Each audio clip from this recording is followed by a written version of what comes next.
بسم الله الرحمن الرحيم والنازعات غرقا والناشطات نشطا والسابحات سبحا فالسابقات سبقا فالمدبرات أمرا يوم ترجف الراجفة تتبعها الرادفة قلوب يومئذ واجفة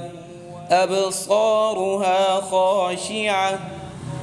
يقولون أئنا لمردودون في الحافرة أئذا كنا عظاما نخرة قالوا تلك إذا كرة خاسرة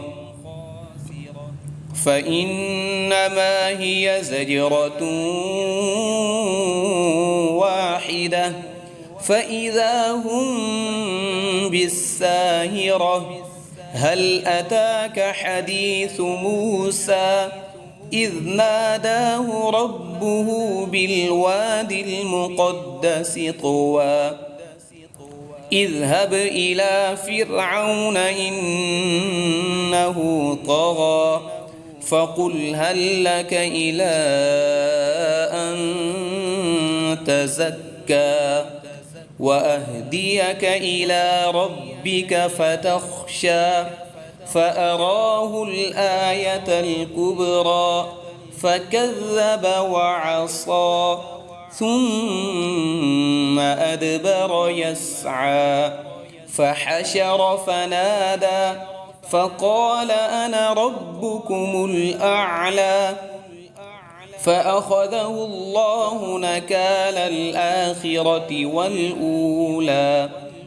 إن في ذلك لعبرة لمن يخشى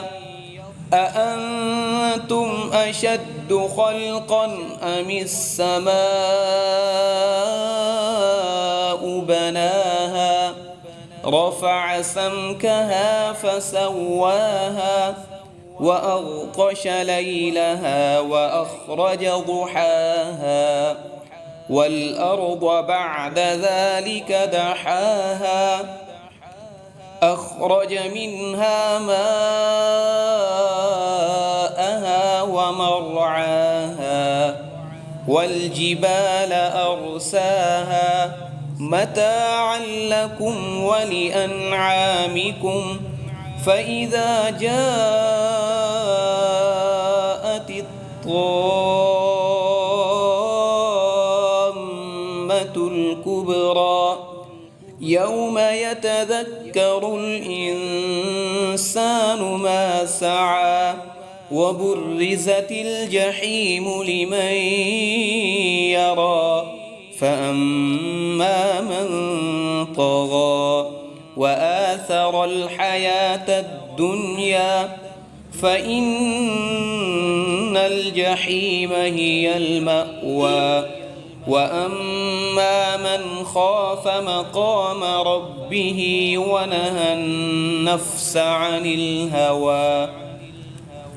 فإن الجنة هي المأوى يسألونك عن الساعة أيان مرساها فيم أنت من ذكراها إلى ربك منتهاها إنما أنت منذر من يخشاها كأنهم يوم يرونها لم يلبثوا إلا عشية أو ضحاها.